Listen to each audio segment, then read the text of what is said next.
Bismillahirrahmanirrahim. Assalamualaikum warahmatullahi wabarakatuh. Alhamdulillah wa subhanahu min azizin la hadda yanaluh wa la hadda yahtaluh wa la amada yahsuruh wa la ahada yansuruh wa la walada yashfa'uh wa la adada yajma'uh wa la makana yumsikuh. Ahmaduhu ala ma yuwalli wa yasna' wa ashkuruhu ala ma yazwi wa yadfa' wa atawakkalu alaihi wa aqna' wa arda bima yu'ti wa yamna'.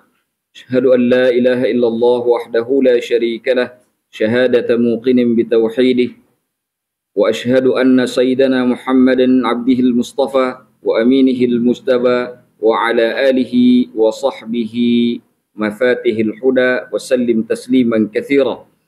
Rabbi ishrah li sadri wa yassir li amri wahlul 'uqdatam min lisani yafqahu qawli, amma ba'd.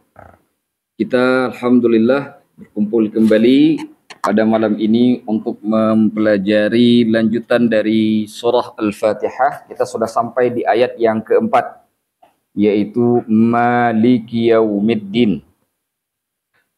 Sudah berapa kali pertemuan kita sih? 11 sampai baru Maliki Yaumiddin ya?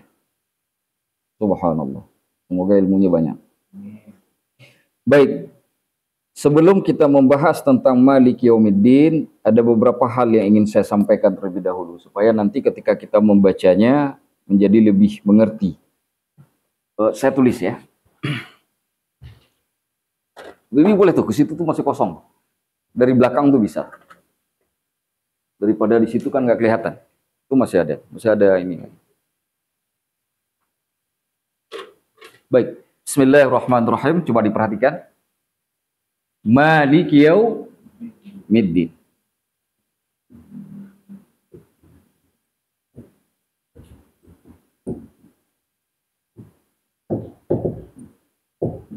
Biasanya ada Al-Quran menulisnya begini.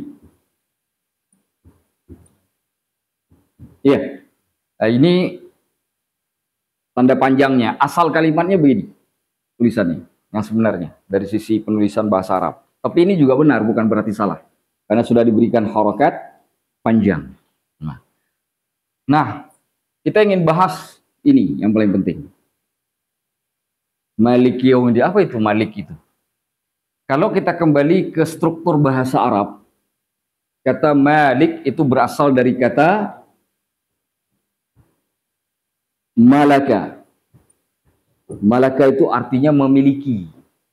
Makanya orang Indonesia bilangnya milik. Milik itu bahasa Arab itu. Bukan bahasa Indonesia. Dulu orang Melayu kalau menulis memiliki begini dia nulisnya pakai bahasa Arab Jawi itu. Arab Indonesia itu begini. Memiliki. Memiliki itu. Milik. Asal katanya begini nih, bahasa Arabnya. Nah, kemudian jadilah itu kemudian jadi bagian dari bahasa Melayu yang kemudian menjadi bahasa Indonesia karena bahasa kita berasal dari bahasa Melayu. Jadi milik itu berasal dari bahasa Arab yang artinya malaka itu yang artinya memiliki. Nah, ketika saya sebut memiliki, apa maknanya? Apa makna memiliki? Kita sering mengatakan saya memiliki pulpen, saya memiliki HP, saya memiliki ini. Apa? Saya memiliki uang. Apa makna memiliki? Setidaknya ada dua maknanya. Yang pertama maknanya adalah istila. Istilaun. Istilah itu artinya menguasai. Penguasaan. Nah, itu. Jadi kalau saya punya HP seperti ini saya menguasai HP ini. Kalau ada orang lain memakai HP ini tanpa izin saya atau mengambilnya tanpa izin saya, maka itu disebut mencuri. Kenapa? Karena dia tidak menguasai HP ini. Maka hukum mencuri itu menguasai sesuatu yang tidak berada di bawah kekuasaannya. Itu mencuri itu. Paham? Sudah paham ya? Satu. Yang kedua, tasarruf.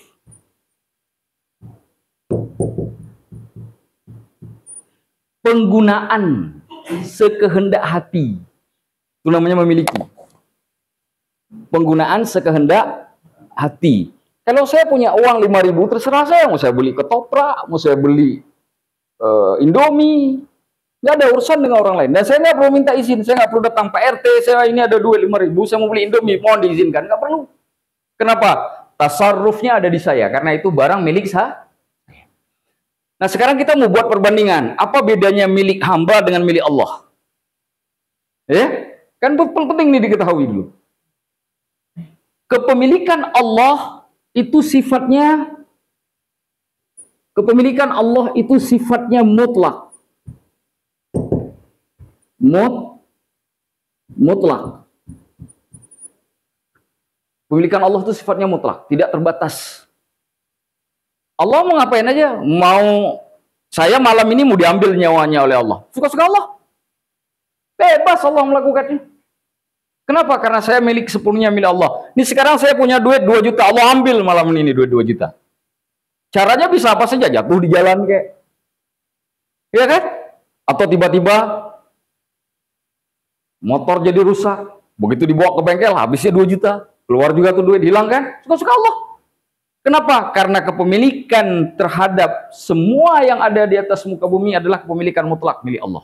Terus kita bagaimana bagiannya?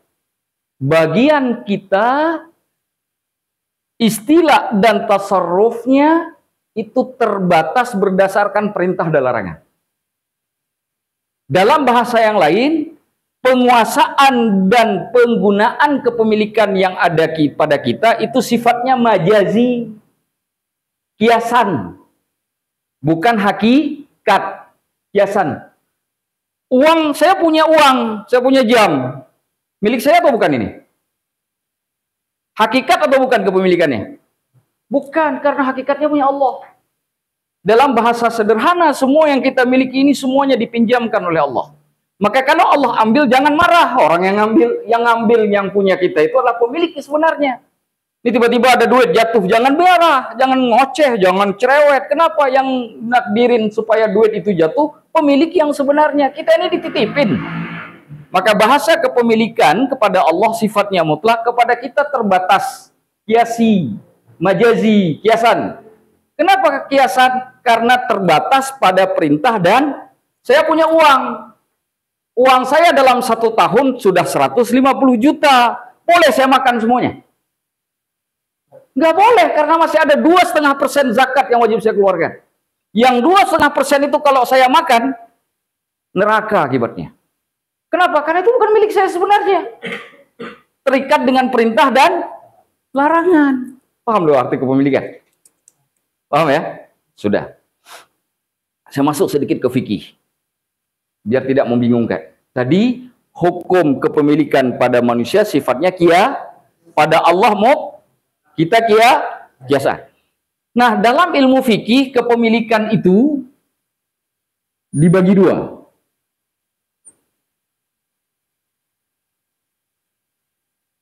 Satu disebut dengan al-milkut tam,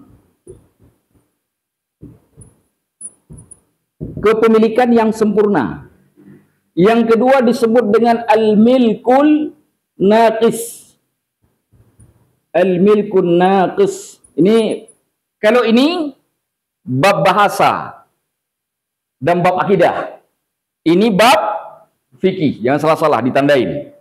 Ini bab bahasa dan bab akidah. Ini bab apa? Fikih, tandain catatannya, jangan salah. Jangan nanti, karena bab ini tidak dibahas di bab sini. Di ilmu ini tidak dibahas, karena ini terkait dengan hukum. Maka ini ada di ilmu fikih, tapi ada hubungan dengan ini. Maka tadi dari akidah kita tarik ke hukum, karena hukum itu berasal juga dari Allah. Paham ya? Nah, ini milkun naqis. Milkut tam itu artinya kepemilikan yang sempurna. Al-milkun naqis itu kepemilikan yang berkurang atau tidak sempurna. Kepemilikan yang sempurna disebut sempurna apabila barang dan manfaatnya dimiliki sekaligus. Barang plus manfaat itu sekaligus dimiliki. Tapi kalau al-milkun naqis, kepemilikan yang kurang, itu barang saja atau manfaat saja. Tidak bisa dua-duanya. Salah satu. Bisa barang saja tapi tidak ada manfaat, bisa manfaat saja tapi tidak ada barang. Itu kepemilikan tidak sempurna. Kalau kepemilikan sempurna, itu barang dan manfaat saya miliki. Mana contohnya? Rumah yang saya tempati. Saya beli pakai uang saya, sekarang saya tinggal dengan keluarga saya, itu menjadi barang yang sempurna. Kenapa? Barangnya saya miliki, manfaatnya juga saya miliki. Karena saya tinggal di situ. Tapi nanti barang tersebut menjadi tidak lagi sempurna ketika saya hanya memiliki salah satu saja. Seperti rumah kos. Rumah kos, orang yang punya kos, itu dia punya barangnya, tapi tidak punya manfaatnya. Karena manfaatnya diambil yang menyewa. Penyewa, dia punya manfaat, tapi tidak memiliki barang. Apa manfaat pembagian ini? Kalau yang milkut tam, rumah tadi, dia mau jual, mau ngapain, terserah dia. Yang punya barang dan manfaat. Tapi yang punya barang saja atau manfaat saja, terikat dengan pihak yang lain. Pemilik barang, rumah kos nih. Saya sewakan rumah ini, kontraknya 2 tahun, dibayar nih 2 tahun. Udah selesai dibayar. Selama dalam rentan 2 tahun itu, rumah itu tidak bisa saya bayar, tidak bisa saya jual. Kenapa? Karena masih disewa orang. Kontraknya masih kontrak sewa. Kalau saya ingin menjual barang itu, saya harus minta izin kepada penyewa dengan mengembalikan uang dia. Tidak boleh saya jual. Kalau jual hukumnya haram. Kenapa? Karena dia hanya punya barang, tidak punya manfaat. Begitu juga yang nyewa kos. Saya sewa kos nih. Tiba-tiba tanpa ngasih tahu ke punya kos, saya alihkan kontraknya ke orang. Ke teman saya. Ini saya kan tinggal 3 bulan lagi nih. Saya mau pulang nih. Kan kasihan nih 3 bulan nih, duitnya habis. Sudah kamu masuk aja gantiin saya, kasih duit 3 bulan ke saya. Haram hukumnya. Kenapa? Kamu nggak bisa menyewa barang orang lain karena kamu mengambil manfaat, tidak ada barangnya. Dan itu banyak kejadian kan di masyarakat kita. Haram itu. Mutlak haram. Tapi kata Imam Hanafi, dibolehkan jika itu ahli waris. Kakak ke adik, ayah ke anak. Nah, kalau orang lain nggak bisa. Teman nggak bisa. Jadi Imam Hanafi hanya membatasi kepada ahli waris bagi penyewa tadi itu. Bisa dipahami? Nah, jadi kita sudah punya pemahaman apa makna kepemilikan yang sesungguhnya sebelum kita beralih kepada ayat Al-Quran. Baik. Sampai di sini ada pertanyaan? Ada pertanyaan dulu sebelum saya coba maju ke depan lagi. Nah, sekarang saya maju ke tafsir kita, ke surah Al-Fatihah. Sini sudah? Ini bab bahasa dan akidah, ini bab fikih. Sekarang kita kembali ke surah Al-Fatihahnya.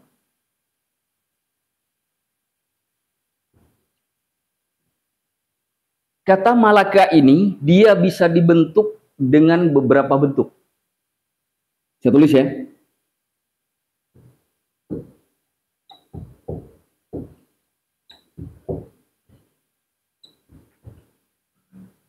Ini sudah dicatat. Saya hapus ya. Yang bawah ini ya.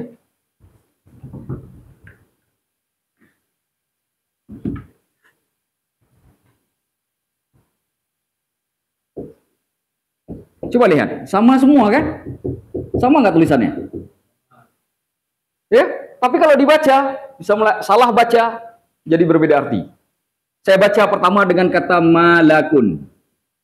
Ini artinya malaikat.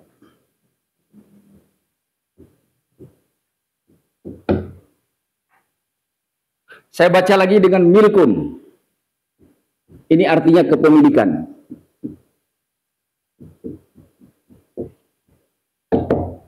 Saya baca lagi dengan mulkun. Ini artinya kerajaan. Saya baca lagi dengan malikun. Ini artinya raja. Saya baca lagi dengan malikun. Tuh. Ya, ini artinya pemilik. Beda kalimat tulisan yang sama dibaca dengan berbeda telah melahirkan 5 arti yang berbeda. Hanya dari satu kata malaka. Hanya dari satu kata malaka telah melahirkan 5 kata yang berbeda. Dan ini kata malakun ada dalam Al-Quran. Kata milkun ada dalam Al-Quran. Kata mulkun ada dalam Al-Quran. Kata malikun juga ada dalam Al-Quran. Kata malikun juga ada dalam Al-Quran. Nah, sekarang pertanyaannya, kenapa malaikat diambil dari kata memiliki? Apa yang dia miliki? Hah? Karena setiap malaikat memiliki tugas khusus yang diberikan oleh Allah. Kepemilikannya terhadap khusus yang diberikan oleh Allah, itulah kenapa malaikat diberi nama malakun. Diambil dari kata memiliki. Tahu dasarnya sekarang? Sudah ngerti dasarnya kan? Kepemilikan jelas. Karena malaikat memiliki. Ini tentu kita sudah paham. Tadi sudah saya jelaskan. Kerajaan, kenapa diambil dari kata memiliki? Orang yang berkuasa terhadap kerajaan, maka dia menguasai seutuhnya. Setiap batasan dari batasan kanan, batasan kiri, utara, selatan, barat, timur, dia kuasai semuanya. Disebutlah itu kerajaan. Raja, orang yang menguasai kerajaan. Dalam bahasa lainnya, dia memiliki semuanya berdasarkan aturan yang dia buat. Border kerajaan itu aturannya mengikuti aturannya dia. Artinya dia yang memiliki peraturan. Makanya disebut raja. Pemilik, paham kita. Ini sama dengan kepemilikan. Ya kan? Nah, ini yang harus dipahami terlebih dahulu terkait dengan masalah makna. Apa alasannya disebutkan? Nah, kita kembali sekarang ke Maliki Yaumiddin. Kalau kita baca qiraat asyarah. Qiraat asyarah itu baca Al-Quran dengan 10 qiraat itu. Bukan 7, ini 10 malah. Kalau kita lihat ayat ketiga dari surah Al-Fatihah dan ayat keempat, Ar-Rahmanir Rahim, Maliki Yaumiddin, itu ada 3 model cara bacanya. Ada 3 model. Tidak saya sebut semuanya ke 10-10-nya, saya ambil contoh saja. 1, saya tulis dari sana ya. 1,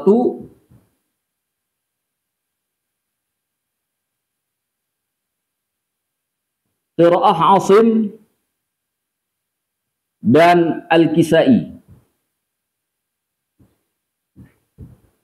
Asim wal Kisai. Itu membacanya Maliki Yaumiddin. Maliki. Itu bacanya. Jadi kalau dibaca Ar-Rahmanir Rahim, Maliki Yaumiddin. Qiraat di Indonesia itu qiraah Hafaz. Hafaz meriwayatkan dari Imam Asim. Makanya kenapa di Indonesia kita bacanya Maliki Yaumiddin. Nanti ada qiraah Qalun. Qalun dan Warash.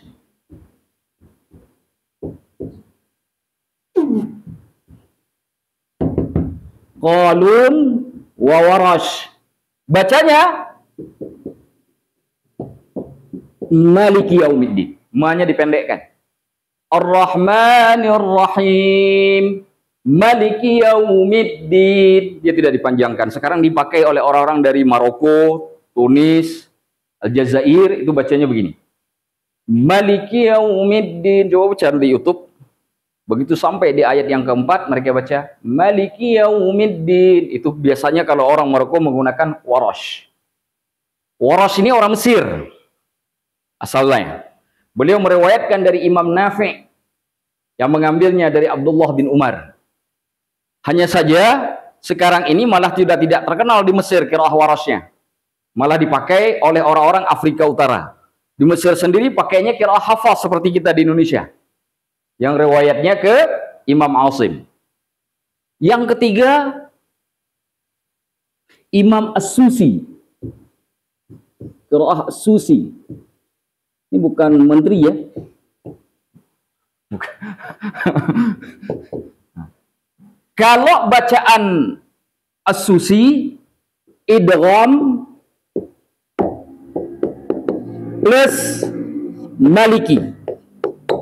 Cara bacanya Ar-Rahmanir Rahim Maliki Yaumiddin. Sambung. Mimnya tidak dibaca Ar-Rahimi. Ar-Rahmanir Rahim mi, ya kan? Baru Maliki Yaumiddin. Kalau kita kan Alhamdulillahirabbil alamin Ar-Rahmanir Rahim Maliki Yaumiddin. Dia enggak. Kalau Susi Ar-Rahmanir Rahim, Maliki Yaumiddin. Jadi mim yang di Ar-Rahim dimasukkan kepada mim pada Maliki. Ar-Rahmanir Rahim, Maliki Yaumiddin. Itu cara bacanya. Itu dari qiraah asyarah yang 10. Ada 3 model bacanya. Nah, sekarang pertanyaannya, yang nomor 3 kalau kita hubungkan ke ayat yang keempat, maka sama dengan nomor 2. Menggunakan kata Maliki Yaumiddin dengan mim yang pendek. Tidak ada matnya, tidak ada alif. Berbeda dengan yang pertama. Para ulama berbeda pendapat. Ada yang mengatakan bahwa yang pertama lebih unggul, ada yang mengatakan yang kedua lebih unggul. Apakah dipanjangkan, apakah dipendekkan. Termasuk Imam Al-Baydawi nanti memilih salah satu. Memilih salah satu dan beliau kasih alasannya. Tapi ada penjelasan yang paling utama dari gurunya Imam An-Nawawi. Imam An-Nawawi pengarang kitab Syarah Sahih Muslim. Dan juga pengarang kitab Minhajut Talibin, Rawdatut Talibin, kitab Al-Majmu' dalam mazhab Syafi'i bidang fikih. Beliau gurunya Imam Asy-Syafi'i namanya Imam Syihabuddin Abu Syamah. Biasa disebut Abu Syamah. Kata beliau, saya tidak membedakan antara Maliki dengan Maliki. Kenapa? Karena kedua-duanya merupakan riwayat yang sahih dari Rasulullah. Sehingga aku tidak membeda-bedakan. Sehingga aku, kata beliau, membaca Maliki di satu rakaat, sedangkan rakaat lainnya aku baca Maliki. Dua-duanya dipakai dalam satu salat. Jadi kalau rakaat pertama baca Maliki Yaumiddin, di rakaat kedua beliau baca Maliki Yaumiddin, beliau gabung. Itu Abu Syamah, tapi saya nggak sarankan kalian melakukan itu. Karena harus jadi Abu Syamah dulu, ilmunya sampai ke Abu Syamah baru pakai itu. Jadi jangan nanti tiba-tiba pulang kampung jadi imam. Rakaat pertama Maliki Yaumiddin, rakaat kedua Maliki Yaumiddin. Marah orang kampung kan? Katanya kalian nggak paham. Nggak, ilmunya nanti biar sampai ke Abu Syamah dulu baru dipakai. Kita pilih salah satu. Apa yang kita pilih? Sesuai dengan ulama qiraat, karena yang kita baca di Indonesia qiraah hafaz, maka kita panjangkan jadi Maliki. Nah, ada juga ulama yang mengatakan begini, bahwa membaca Maliki lebih daripada Maliki. Sebaliknya, ada yang mengatakan Maliki lebih daripada Maliki. Yang mendukung pemahaman Maliki mengatakan bahwa maknanya itu lebih besar Maliki daripada Maliki. Karena Maliki hanya pemilik. Sedangkan Malik, raja. Raja kan bisa lebih besar daripada pemilik. Karena pemilik bisa jadi orang biasa. Dari secara makna, kata Malik lebih besar, lebih umum, lebih agung dibanding kata makanya mereka mengatakan membaca dengan Maliki Yaumiddin lebih utama daripada Maliki Yaumiddin. Yang mengatakan Maliki Yaumiddin lebih utama dari Malik karena ada hadis yang mengatakan bahwa pahala yang membaca Al-Quran itu bukan didasarkan kalimat tapi huruf. Kalau baca Maliki hurufnya 3, kalau baca Maliki hurufnya 4. Mana lebih banyak? Hah?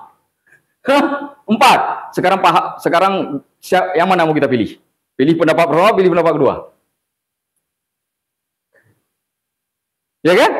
Nah, kalau kita mengamalkan dengan amalannya Imam Hafaz dari Asim, memanjangkan, kita katakan, pertama, saya mengikuti ulama qiraah.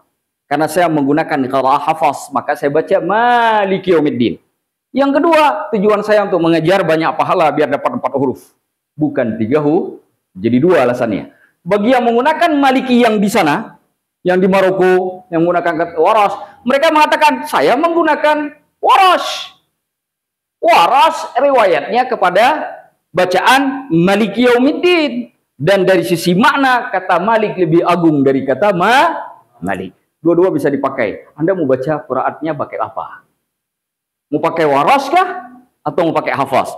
Ustaz tadi yang Abu Syamah menggabungkan waras dengan hafaz, beliau orang alim, kita belum sampai ke makam beliau. Jadi belum bisa kita lakukan. Belajar dulu ilmu qiraatnya, sudah alim, baru kita gabung. Nah, bisa dipahami? Nah, boleh nggak kalau rakaat pertama kita pakai baca hafaz? Saya ini udah punya sanad baca Al-Qur'annya ke Rasulullah, hafaz saya punya, waras saya punya, qalun saya punya, Ibnu Katsir saya punya. Apalagi Hamzah saya punya, bacaan Abu Ja'far saya punya, semua saya punya. Bolehkah saya baca qiraat pertama saya baca Maliki Yaumiddin, rakaat kedua saya baca boleh. Berapa banyak di antara kita yang baca Al-Quran jangankan punya sanad ke Rasulullah, mat dan fasahah aja nggak jelas. Makanya belum boleh. Bagaimana cara supaya boleh? Ambil sanad qiraat ke Rasulullah. Caranya, ketemui para masyaikh yang punya sanad ke Rasulullah, tahsin sampai bagus bacaan Al-Qur'annya, lalu ambil sanadnya baru boleh dipakai. Kalau enggak, jangan pernah pakai. Sampai di sini paham? Nah, itu namanya ilmu, bukan hanya sekedar tahu. Tapi yang ini yang saya sampaikan, itu baru tahu.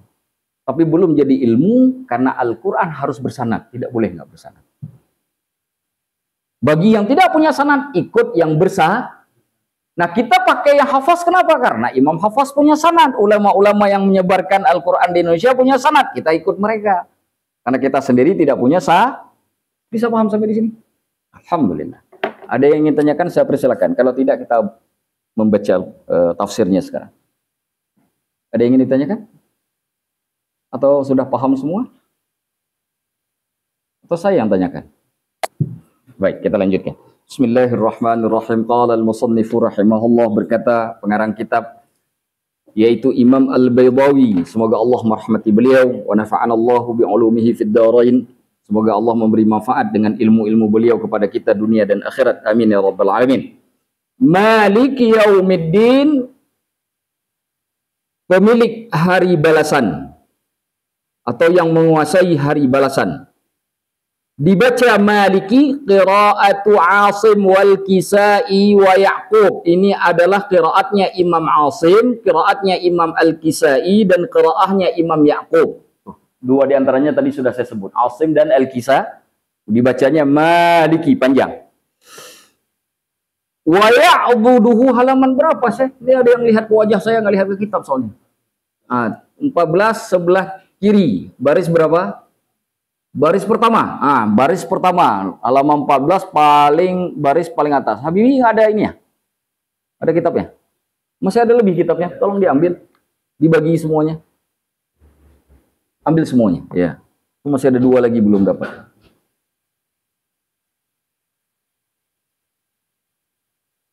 Halaman 14, halaman 14 paling atas sebelah kiri ya. Baik.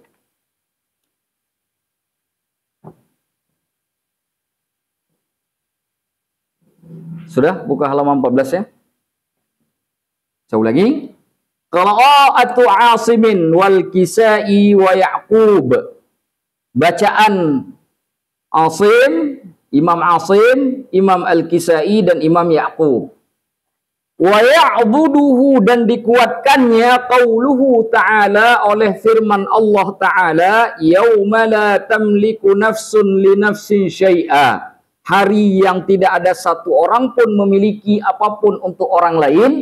Wal amru yauma idzil lillah, dan urusan pada hari itu semuanya milik Allah. Artinya Allah lah yang memiliki seluruhnya. Tidak ada satupun kepemilikannya milik kita. Maka ketika disebut Maliki Yaumiddin, karena menunjukkan kepemilikannya milik Allah semuanya pada hari itu. Maka disebut dengan Maliki, dipanjangkan. Wa qara'al baqun, dan yang lainnya membaca Maliki. Nah, seperti poin nomor 2. Qira'ah Qalun dan Warash. Wa huwal mukhtar, ditulah pendapat yang terpilih. Arti pendapat terpilih menurut Imam Al-Baydawi itulah pendapat yang kuat. Jadi beliau milih yang mana? Milih nomor 2. Maliki. Nah, tadi kita katakan bagi yang memilih Maliki sudah jelas alasannya, yang memilih Maliki sudah jelas alasannya. Nah, sekarang kita lihat apakah alasan tadi yang dipilih oleh Imam Al-Baydawi ataukah beliau punya alasan yang lain. Kita perhatikan. Li'annahu, karena bacaan tersebut, qira'atu merupakan bacaan ahlil haramain, penduduk dari 2 kota haram, Makkah Madinah. Karena orang Mekah Madinah membaca Maliki. Kalau hari ini enggak, orang Mekah Madinah bacanya Maliki. Itu dulu orang Mekah dulu sebelum yang sekarang. Kalau sekarang sama kita bacanya Maliki Yaumiddin. Kalau kita lihat tuh siaran salat tarawih misalkan kan, itu bacanya Maliki Yaumiddin. Kalau dulu Mekah Madinah bacaannya Maliki. Maliki Yaumiddin. Makanya Imam Al-Baidawi mengatakan karena ini pilihannya pendapat penduduk Mekah dan Madinah, dua tanah haram, maka beliau memilih bacaan ini sebagai bacaan yang paling utama. Itu alasan yang disampaikan oleh Imam Al-Baidawi. Wa liqaulihi ta'ala, dan juga karena firman Allah. Nah, selain alasan tadi ada alasan lain. Beliau kaitkan dengan firman Allah. Limanil mulkul yawm, kata Allah di surah Al-Ghafir. Milik siapakah kerajaan hari ini? Karena bacaan kerajaan hari ini itu kan menunjukkan hari kiamat itu. Bukan dunia ini, kiamat. Allah bilang kerajaan. Penguasa kerajaan siapa namanya? Raja. Maka membaca Malik lebih utama daripada Malik, kata Imam Al-Baidawi itu. Makna di atas. Paham? Kenapa beliau memilih Maliki, bukan Maliki? Nah, baik. Kalau Maliki, dalilnya kemana? Surah Al-Infitar tadi. Al-Infitar ayat 19. Kalau Maliki, dalilnya ada di Ghafir ayat 16. Lalu beliau tambahkan lagi alasan ketiga. Walima fihi minat ta'zimi, karena untuk apa-apa, walima fihi padanya minat ta'zimi, daripada pengagungan.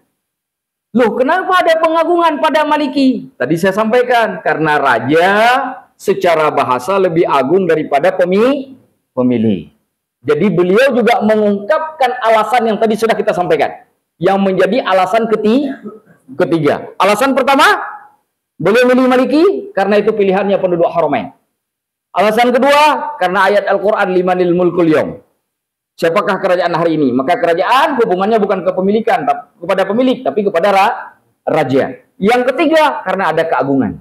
Karena kata raja secara makna lebih agung daripada kata pemilik. Makanya kenapa beliau membaca Maliki Yaumiddin, dan itu kemudian menjadi pilihannya Imam Al-Baidawi.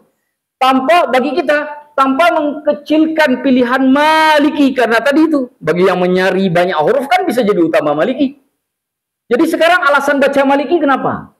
Nah, gitu pertanyaannya. Kalau kita keluar dari bab bacaan qiraat Al-Quran kepada makna dan alasan serta dalil-dalil yang berhubungan dengan Al-Quran, kita tanya begini, Anda baca Maliki Yaumiddin apa alasannya? Anda apa alasannya baca Maliki Yaumiddin? Itu orang yang bisa menjawab itu sudah ada ilmu.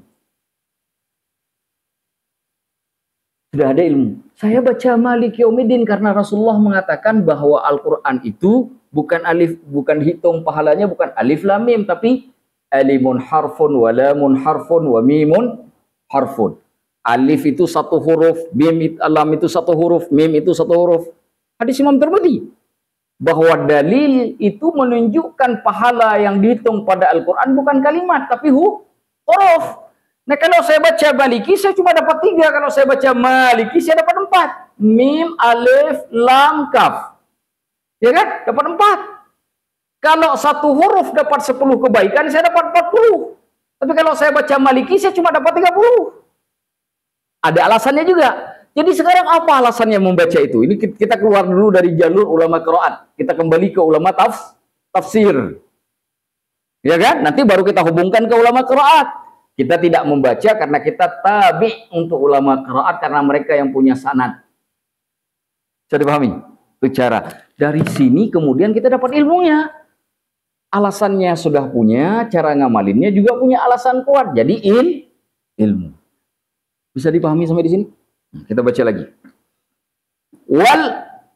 Wal maliku, dan pemilik, huwal mutasarrifu, dia orang yang melakukan apa saja atau yang menggunakan fil a'yanil mamlukah, pada benda-benda yang dimiliki. Itu malik namanya. Pemilik kan? Pemilik itu artinya orang yang melakukan penggunaan pada barang yang dimiliki atau pada hal-hal yang dimiliki. Itu disebut pemilik. Kaifa yasha'u minal milki, sebagaimana yang dia kehendaki minal milki, dari kepemilikannya. Itu disebut malik. Sedangkan wal malik, dan raja, huwal mutasarrifu, dia orang yang bersikap bil amri, yang berhubungan dengan perintah, wan nahi, dan juga larangan, fil ma'murina minal mulki, dalam urusan perintah-perintah yang berhubungan dengan kerajaan. Kata beliau, raja lebih tinggi dari pemilik, karena pemilik hanya bisa menggunakan barang tersebut sesuka hati, tapi raja sudah berurusan dengan perintah dan larangan, dan Allah menggunakan perintah dan larangan dalam kepemilikannya. Dari sisi makna, kata Imam Al-Baydawi, mana yang lebih agung? Malik apa Malik? Malik. Dari sisi makna, Malik lebih agung dari Malik. Itu alasan beliau memilih Malik. Bisa dipahami? Jadi orang baca Malik Yaumiddin itu ada alasannya dari sisi tafsiran. Di samping nanti juga berhubungan dengan sanad ilmu qiraat. Baca Malik juga ada alasannya dan ada dalilnya. Malik tadi dalilnya ke surah Al-Infitar ayat 19, ya. Sedangkan Malik itu berhubungan dengan surah Ghafir ayat 16. Dalilnya juga ada. Nah, dua-duanya sama kuat. Makanya kata Imam Syihabuddin Abu Syamah, kalau dua-duanya sahih dari Rasulullah dan sama kuatnya, saya tidak memilih. Kata beliau tadi. Saya tidak mengatakan Malik lebih unggul dari Malik, Malik lebih unggul dari Malik. Bahkan saya membaca kedua-duanya di satu rakaat saya baca Malik, di satu rakaat yang lain saya baca Malik. Tapi kita tidak lakukan itu. Karena kita belum sealim beliau. Wallahu a'lam bishawab. Kita lanjutkan. Wa quri'a, dan dibaca juga Malku. Dibaca juga Malku Yaumiddin. Tapi ini bacaan yang merupakan bacaan yang lemah. Pendapat yang lemah. Bitakfif. Takfif itu dengan meringankan. Meringankan artinya lamnya disempurnakan. Jadi nggak dibaca malaka tapi dibaca malku. Wa malaka bilafdil fi'li, dan dibaca dengan kata kerja malaka. Tuh, memiliki. Siapa yang membaca dengan kata malaka? Imam Abu Hanifah. Imam Abu Hanifah, Imam Hanafi memilih membaca malaka yaumaddin.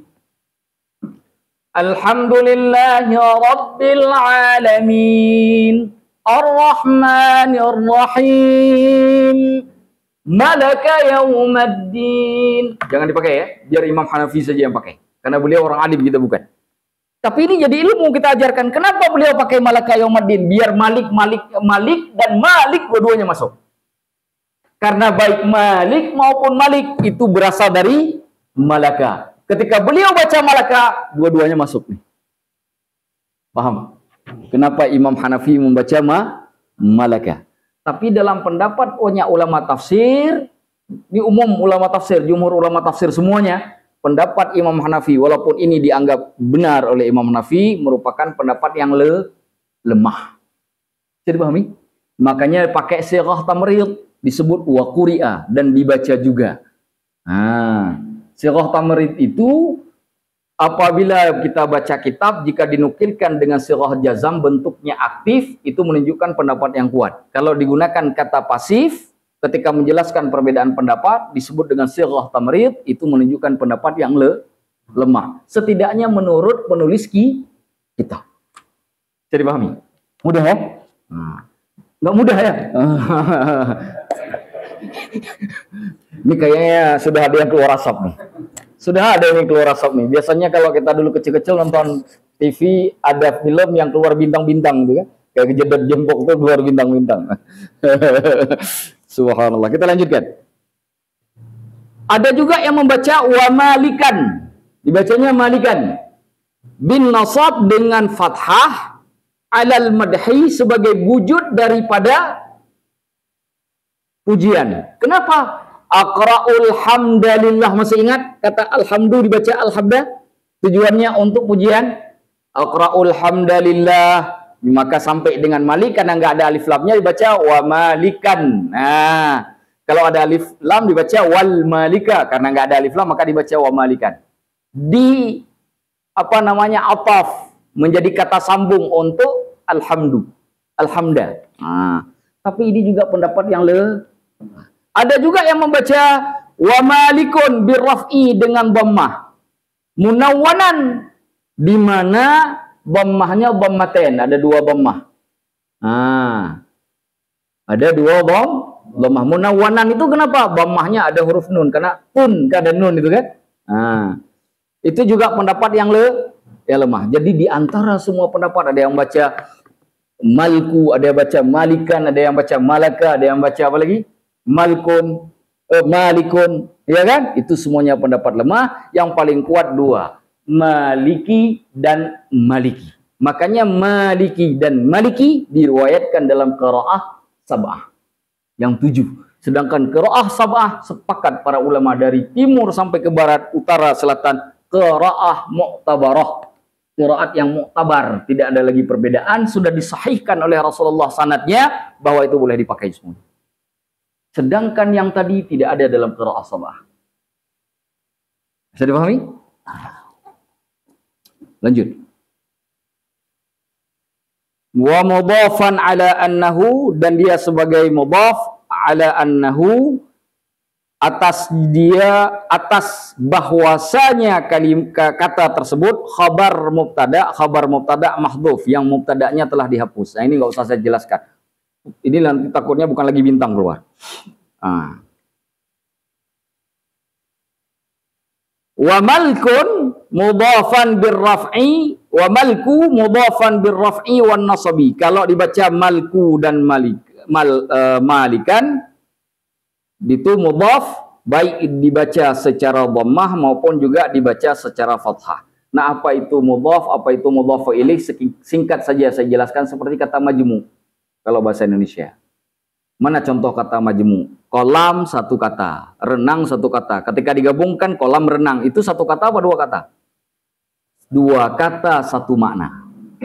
Kan gitu kan? Itu kata majmu. Kata majmu gabungan dari dua kata telah menghadirkan satu makna. Begitu juga dengan bahasa Arab. Nah, bahasa Arab namanya mudhaf, mudhafun ilaih. Nah, itu kata majmu. Mana contohnya? Yaumuddin, hari pembalasan. Itu kan kata majmu itu. Karena hari pembalasan bukan lagi hari Jumat. Iya kan? Hari sendiri, pembalasan sendiri. Coba kalau nggak disambung hari pembalasan, pembalasan saja. Bukan berarti hari, perbuatan. Betul nggak? Karena hari waktu. Benar nggak? Ketika disebut hari pembalasan, artinya menunjukkan pembalasannya berhubungan dengan waktu. Bukan hanya sekedar berkaitan dengan perbuatan, tapi dengan waktu paling utama. Udah mulai kan? Udah mulai kan? Bintangnya udah 5 nih kayaknya. Gimana? Sudah mulai ya? Lah kenapa lari ke perut nih sakitnya? Subhanallah. Hah? Enggak kuat sini. Minum air, kasih air. Ambil air, minum. Nanti kita buka sesi tanya jawab. Yang ini nggak usah difikirkan. Bayangkan saja begini. Ini saya kasih yang simple, sederhana biar mudah paham. Dari semua pendapat bagaimana cara membaca Maliki Yaumiddin, hanya dua yang kuat. Pertama Maliki, yang kedua Maliki. Dalam qiraahnya orang-orang Indonesia yang berasal dari Imam Hafaz, yang diriwayatkan dari Imam Asim, yang sanadnya terus bersambung ke Rasulullah, kita membacanya Maliki. Dalam qiraat yang lain, seperti qiraatnya Warash yang diriwayatkan dari Imam Nafi' yang selanjutnya terus bersambung ke Rasulullah, membacanya dengan memendekkan huruf mim menjadi Maliki. Imam Al-Baydawi secara penafsiran memilih kata Malik daripada Malik dan dipakai. Lebih utama kata beliau. Tanpa beliau salahkan kata Malik. Tapi nanti ada juga ulama yang memandang sama seperti Abu Syamah Bawi, antara Malik dengan Malik sama maknanya. Karena riwayatnya sama-sama sampai ke Rasulullah. Bagi kita talibul ilmi, orang yang menuntut ilmu, maka jangan kemudian pemahaman ini jadi ilmu. Ketika ditanya, kenapa kamu baca Maliki? Jadi ilmu tuh. Tetapi kita tetap mengikuti ulama qiraat. Karena di Indonesia memakai hafaz, kita ikut Imam Hafaz. Sanad Imam Hafaz ada di Indonesia. Banyak kiai-kiai kita, ulama-ulama kita yang punya sanad hafaz, maka kita tabi ngikut mereka karena kita tidak punya sanadnya. Dengan membaca Maliki. Kalau suatu hari nanti kita mau baca Maliki, belajar qiraah Warash, misalkan punya sanadnya ke Rasulullah, atau mungkin tinggal di negara yang waras, belajar bacaannya, belajar tajwidnya, belajar fasah. Karena tajwid dengan bacaan hafaz dengan waras nanti bisa saja beda. Contoh, kita kan di Al-Quran itu imalah cuma ada beberapa tempat, salah satunya majreha. Hanya di situ saja. Kalau pakai waras, wadduha, wal-laili, iza saja, semuanya diimalahkan. Nggak boleh kita pakai di hafaz. Saya membaca wadduha wal-laili idza saja ma wadda'aka rabbuka wa ma qala, selang-seling. Nah, kenapa ketika diselang-seling siapa yang meriwayatkan itu? Waras enggak, hafaz juga enggak, berarti riwayat Anda sendiri. Kan begitu kan jatuhnya? Betul tidak? Maka butuh bagi yang tidak punya sanad untuk taklid. Dalam hal ini saya suruh taklid. Tapi kalau ditanya kenapa Anda baca Malik? Dari sisi makna. Kan ada pertanyaan itu, bukan lagi dari sisi sanad, tapi dari sisi makna. Kalau sudah ditanya makna, maka jangan dibawa ke ulama syariat, bawanya ke ulama tafsir. Jawabannya adalah karena Malik berhubungan dengan ayat yang di dalam surah Al-Infitar ayat 9b. Itu satu. Yang kedua, hadis Imam At-Tirmidzi mengatakan bahwa bagi orang yang membaca Al-Quran pahalanya dihitung bukan per kalimat tapi per huruf. Kalau baca Malik saya dapat 4 huruf pahalanya, tapi kalau saya baca Malik hanya dapat 3 huruf. Itu alasannya. Sudah bisa dipahami? Sudah mulai tadi bintangnya keluar 5 tinggal 3 kan? Sudah mulai paham? Sudah mulai paham? Alhamdulillah. Begini, sebelum kita lanjut biar nggak terlalu panas, ada pertanyaan dulu. Saya buka dulu pertanyaannya biar mudah. Kita sedikit, kalau nggak selesai kita sambung lagi nanti 2 minggu lagi. Sedikit. Ada lagi yang ingin ditanyakan? Yang belum paham tanya, jangan disimpan. Ilmu itu jangan disimpan. Saya nggak paham satu pun, Ustaz. Tadi yang bicara saya nggak ada yang paham satu pun. Ayo, apa yang mau ditanyakan? Ayo. Thaqif. Nah, ini mau ke Mesir nih. Tanggal 7 September mau berangkat. Calon ulama ini. Apa yang mau ditanyakan? Ayo. Thaqif. Ma su'aluk? Tas'al? Enggak ada. Yang lain? Yang mana?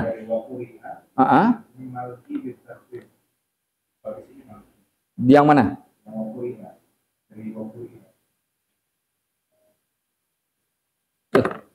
Oh sebentar, sudah kelewat saya.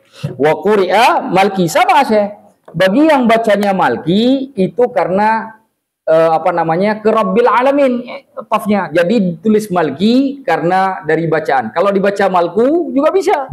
Wa quri'a Malku. Kalau di Arab bagaimana? Malku itu jadi naibul fa'il.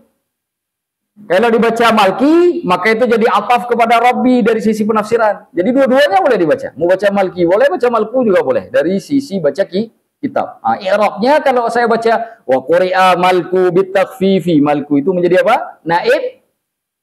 Naib fa'il. Kenapa naib fa'il? Karena kata kerjanya bentuknya pasif. Kalau aktif ada fi'il, ada fa'il, pelaku, subjek. Kalau dipasifkan, dari aktif dipasifkan, maka menjadi naib fa'il, pengganti pelaku, karena subjeknya tidak lagi disebut. Bisa dipahami? Bisa dua-duanya dibaca. Bisa dibaca wa quri'a Malki. Malki itu menunjukkan kepada Rabbil Alamin, Maliki, jadi Malki. Kalau saya baca wa quri'a Malku, bisa juga, karena saya tidak langsung pakai ke ayat, tapi maksudnya adalah kalimat itu dibacanya Malkun, bukan lagi Malikun atau Malikun, itu maksudnya. Dua-duanya boleh dibaca secara bahasa Arab. Ada lagi pertanyaannya? Nah, yang bagian tadi itu jangan dipikirkan ya. Yang tadi naif fa'il itu nggak usah dipikirkan. Nanti kalau udah belajar nahwu sharaf aja nanti baru dipikirkan. Pikirkan tadi yang tadi saya jelas singkat. Ustaz kok belajar tafsir jadi berat? Ini belum ada apa-apanya. Kalau belajar kitab Mafatihul Ghaib Imam Fakhrur Razi sama kitab Ruhul Ma'ani karangan Imam Al-Alusi lebih berat dari ini. Bisa 3 kali lipat, 4 kali lipat dari ini lebih berat. Sampai pusing kepala kita tuh, meletup-letup. Ini belum ada apa-apanya. Masih sedikit. Tapi kan saya kasih kesimpulan tadi. Paham kesimpulannya, Mago? Apa yang dipahami dari tadi? Coba jelaskan sedikit. Saya ini nggak tenang hati ini untuk melanjutkan nih. Nah, jelaskan sedikit saja. Ini kalau tadi saya ulang lagi dari awal, biarlah kita di situ-situ aja, di baris itu nggak tamat-tamat lah. Ayo, sedikit saja.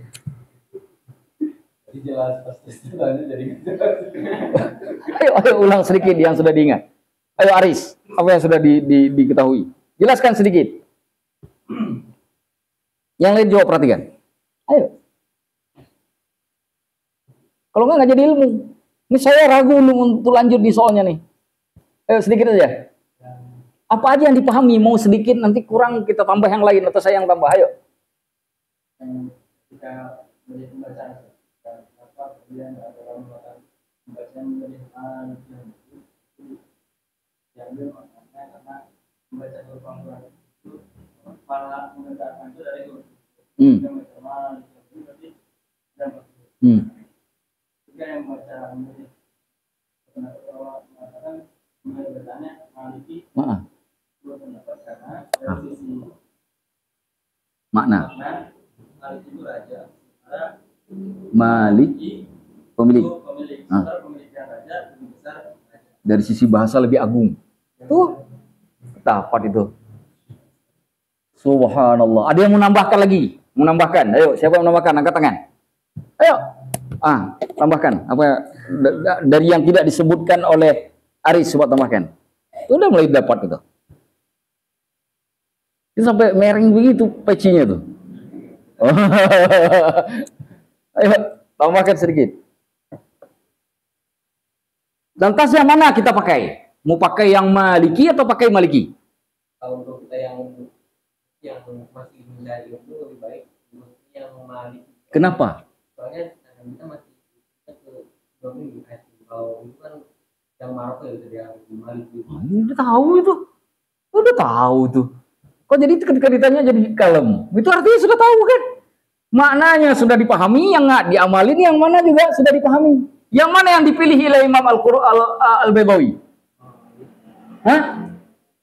Dari dua, Maliki, yang mana dipilih oleh Imam Al-Baydawi? Ini kita kembali ke kitab, karena kita baca kitabnya Imam Al-Baydawi. Yang mana yang dipilih oleh beliau?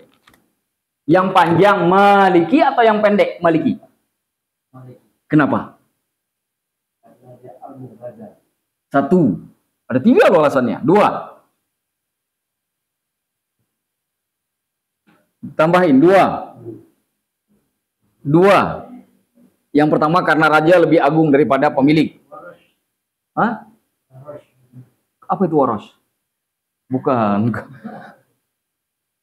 Satu tadi. Ingat tuh satu ya. Alasan kedua kenapa Imam Baydawi milih Malik? Betul, sudah itu. Sudah yang pertama. Yang kedua.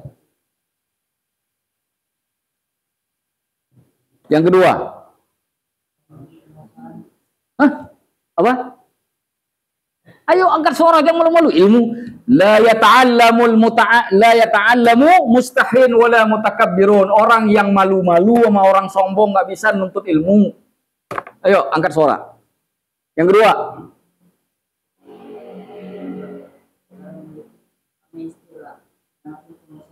Salah. Tadi sudah benar. Karena satu dipilih oleh Imam Baydawi Malik, karena Malik dari sisi makna lebih agung daripada Malik. Karena raja lebih agung maknanya daripada hanya sekedar pemilik. Satu. Yang kedua. Karena Mekah Madinah. Karena itu bacaannya penduduk Mekah Madinah. Masih ingat? Betul? Betul. Dua. Tiga. Satu lagi. Thaqif. Antal muta'allim. Ayo. Ini mau ke Ma'had Al-Azhar. Ayo. Thaqif. Yang ketiga. Kenapa limanil mulkul yawm? Kenapa itu? Kenapa? Apa hubungannya dengan Maliki? Kenapa Imam Al-Baydawi milih itu? Kenapa? Ayo. Emang malu? Salah, nggak ada masalah. Orang belajar itu biasa salah. Selama ada tempat belajar, nanti gurunya yang memperbaiki, ya kan gitu kan? Ayo. Kenapa? Jangan malu. Oke, yang lain. Apa hubungannya dengan Ghafir ayat 16 itu? Limanil mulkul yawm. Milik siapakah kerajaan hari ini? Kata Allah dalam Al-Quran, surah Ghafir. Siapakah pemilik kerajaan hari ini? Hari ini hari apa itu? Hari pembalasan, berarti hari kiamat. Lantas apa hubungannya dengan pilihan Imam Al-Badawi milih kata Maliki? Nah, kalau bicara kerajaan, maka pemiliknya disebut raja, bukan hanya sekedar pemilik. Itu jadi alasan ketiga. Itu kan jadi ilmu semua tuh. Sudah paham? Ayo, mana lagi? Alasan pilihan Imam Badawi jelas. Alasan tadi kenapa kita ngamalin Maliki jelas. Alasan kenapa Imam Al-Badawi milih Maliki juga jelas. Bagaimana cara kita ngamalin juga sudah jelas. Sudah dipahami? Sudah yakin? Yakin? Kalau yakin ini saya maju. Nah, kita maju sekarang. Alhamdulillah. Saya juga senang kan? Wa yaumuddin, dan hari agama. Din itu kan artinya agama. Ya kan? Apa maksud agama di situ? Kata agama, kata din dalam bahasa Arab bukan hanya sekedar agama maknanya. Tapi juga maknanya yaumul jazai, hari pembalasan. Jadi ketika disebut yaumuddin, artinya adalah hari pembalasan. Apa maksudnya? Agama bicara tentang pembalasan. Anda baik, dibalas baik. Anda buruk, dibalas buruk. Itu yang penting diingat. Jadi kalau bicara agama, selalu bicara terkait dengan perintah dan larangan. Maka kalau ada, pernah dengar orang bilang, saya nggak apa-apa nggak ngejilbabin kepala, yang penting saya ngejilbabin hati. Pernah dengar kalimat itu? Saya tanya, sejak kapan Anda bikin perjanjian dengan Allah? Sedangkan Allah punya larangan, punya perintah. Perintah Allah bukan hanya ngejilbabin hati, juga ngejilbabin fisik. Bagi perempuan, tidak boleh lihat aurat. Ya kan? Allah nggak hanya nyuruh merintah jilbabin hati, juga jilbabin kepala. Betul tidak? Ada bahasa khimar, ada bahasa jilbab dalam Al-Quran. Ya ayuhan Nabi, qul li azwajika nisa'il mu'minin ayyudnina min jalabibihinna. Katakan kepada istri-istrimu dan istri-istri kaum mukmin untuk memakai jilbab. Jilbab itu yang menutupi kepala sampai dengan dada. Sekarang ada juga yang pakai jilbab begini doang tuh.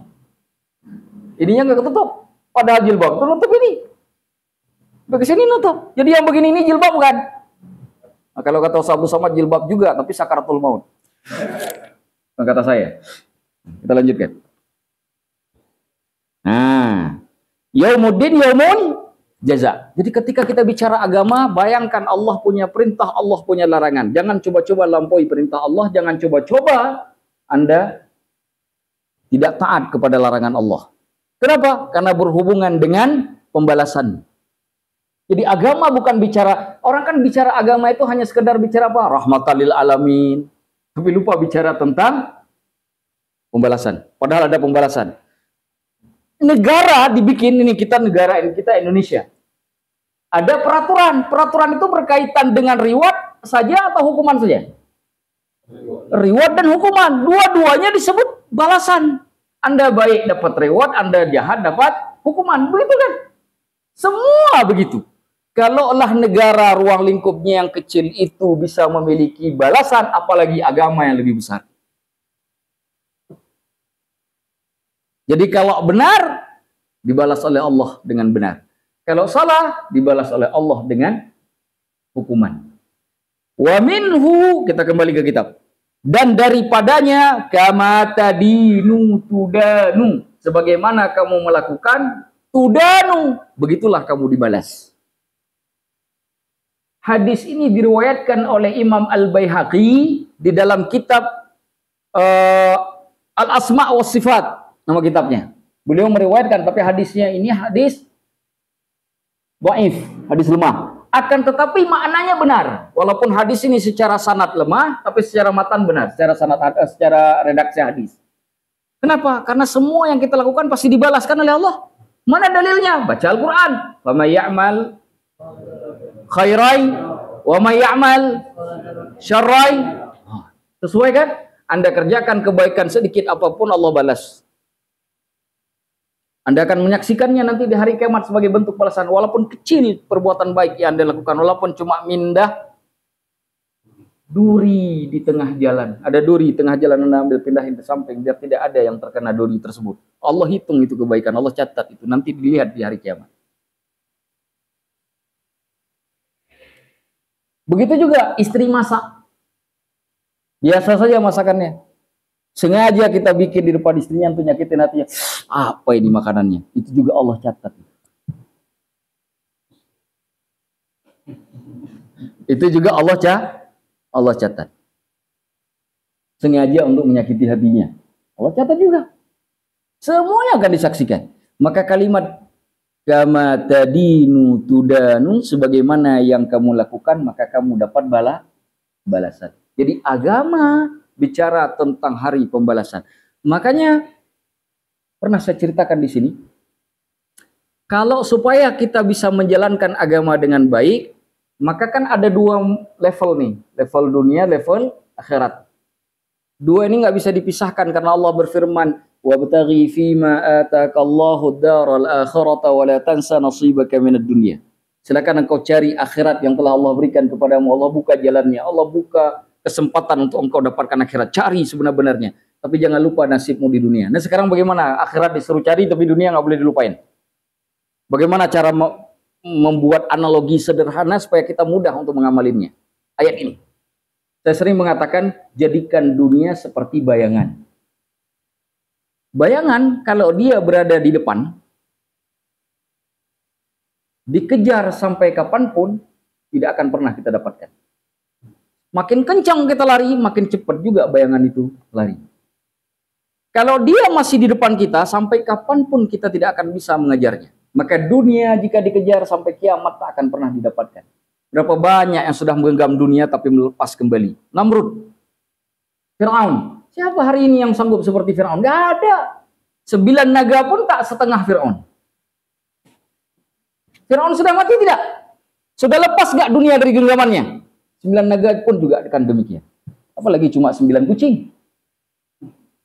Artinya apa? Jika dunia diletakkan di depan sampai kiamat, kita nggak akan sanggup mengejarnya.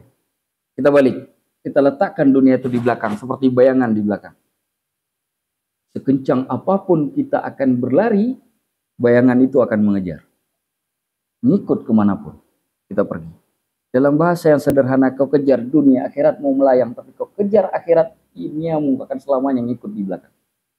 Kau akan dapatkan dunia kalau akhirat jadi tujuan. Kau akan terlupakan oleh akhirat. Bahkan dunia pun akan melupakanmu ketika kau menjadikan dunia sebagai tujuan.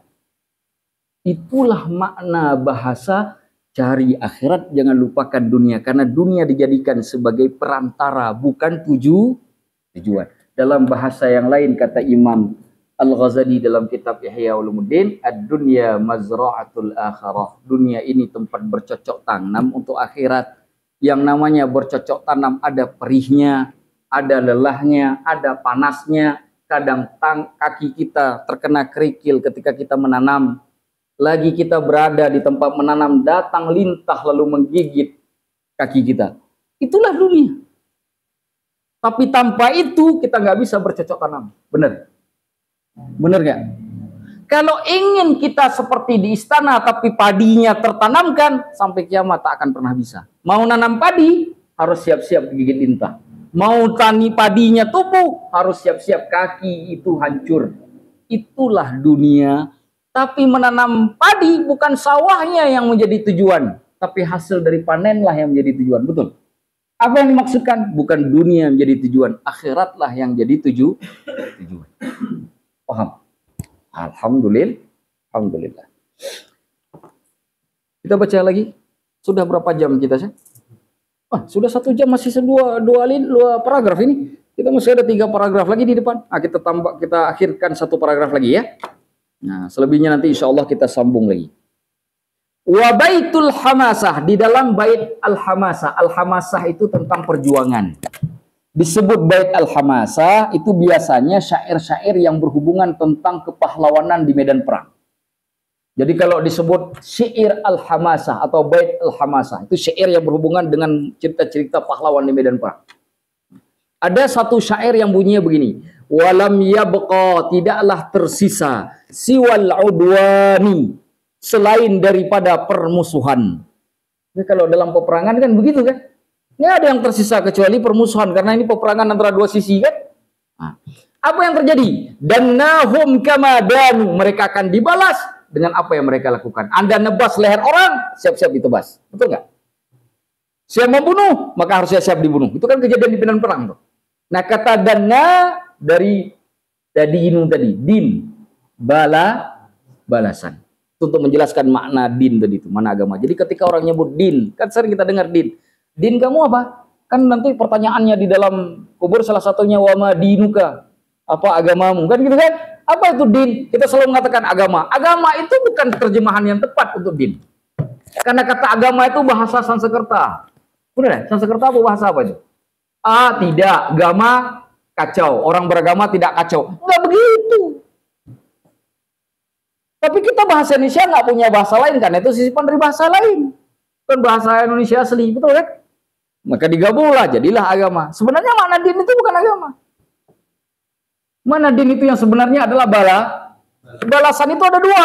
Makanya lahirlah dua konsep dalam Al-Quran. Dalam Al-Quran, kita baca Al-Quran dari surah Al-Fatihah sampai surah An-Nas, dua konsepnya.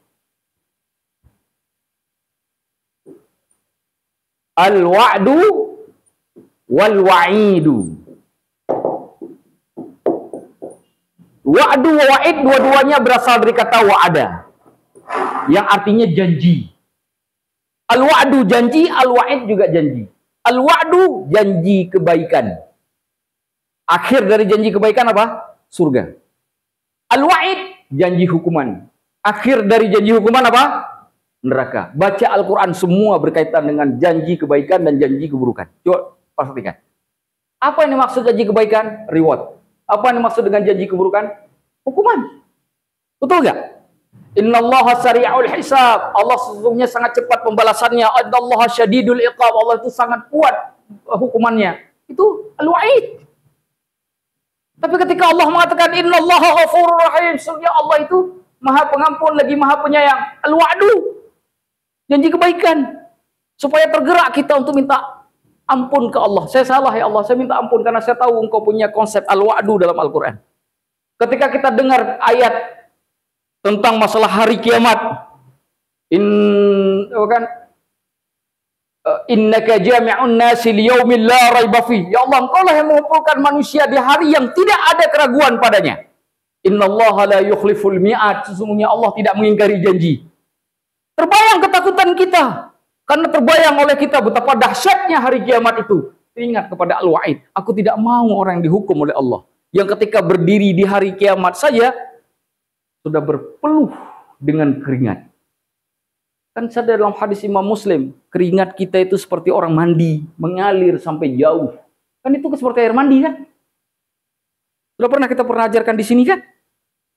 Bahkan matahari dalam hadis Imam Muslim disebut jaraknya 1 mil. 1 mil. Kalau kita pakai hitungan dunia itu kan 1, berapa kilo itu? 1 berapa? 1,4 kilo. 1,4 kilo itu sekarang berapa kilo tuh? Yang matahari sekarang. Coba perhatikan, saya tadi ngajar. Syukur 17 Agustus jadi jalan sepi. Tapi tetap aja kewalahan karena panas sekali hari ini. Lumayan panas. Kan ini minggu-minggu panas kita kan. Padahal itu berapa kilo tuh? Bayangkan kalau 1 mil. Tapi orang yang beriman Allah payungi nanti di hari kiamat. Sehingga dia tidak tersentuh dengan. Tapi yang dipayungi ini amalannya apa? Amalannya apa? Kalau cuma sholat wajib 5 waktu saja, kemudian minta dipayungi hari kiamat, malaikat juga ketawa. Jangankan saya.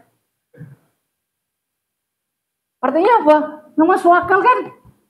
Jadi ketika kita tahu konsep al-wa'du al-wa'id itu, berharap ke Allah sangat kuat. Takut kepada Allah pun bersamaan dengan sangat kuat. Saya katakan begini, ada 3 tipe manusia.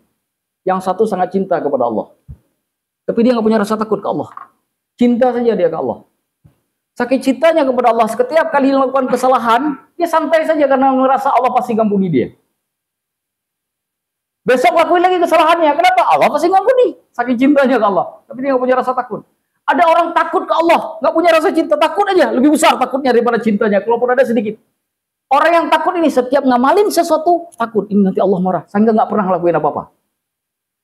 Ini takut nggak diterima, ini takut salah, takut terus, takut. Akhirnya nggak pernah ngamalin apapun. Ini pun juga kurang. Yang benar antara cinta dengan takut ke Allah seimbang. Inilah satu-satunya konsep yang bisa digunakan. Tapi nggak bisa kita gunakan kepada manusia. Kita nggak bisa gunakan aku mencintaimu tapi aku membencimu, aku takut padamu. Nggak mungkin.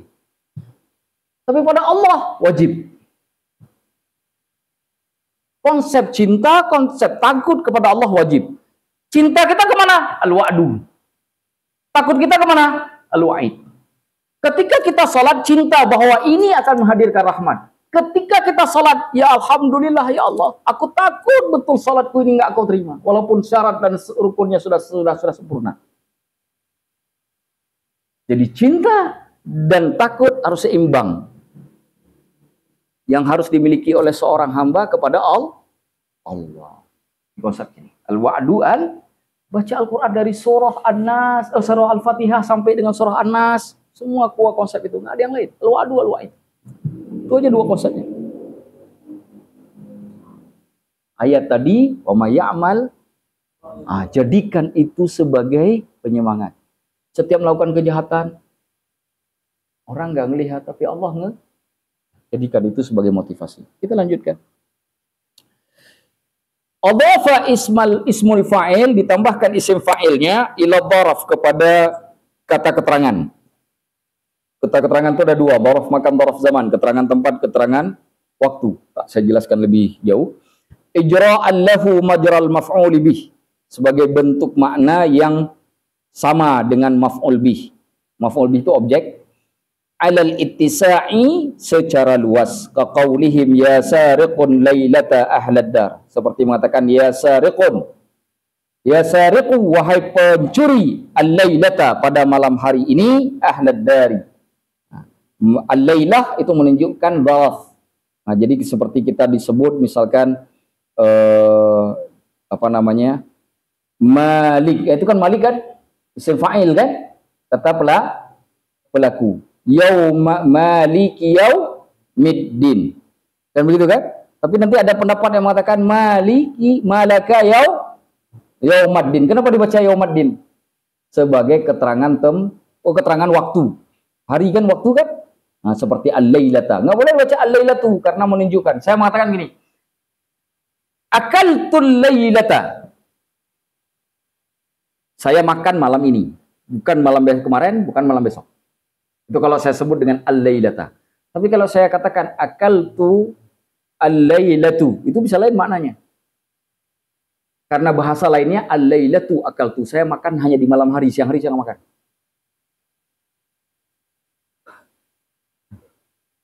Bahaya ya bahasa Arab. Bahaya betul bahasa Arab.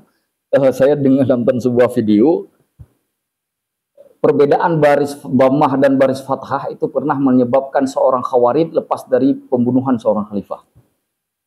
Jadi ceritanya pada masa khalifah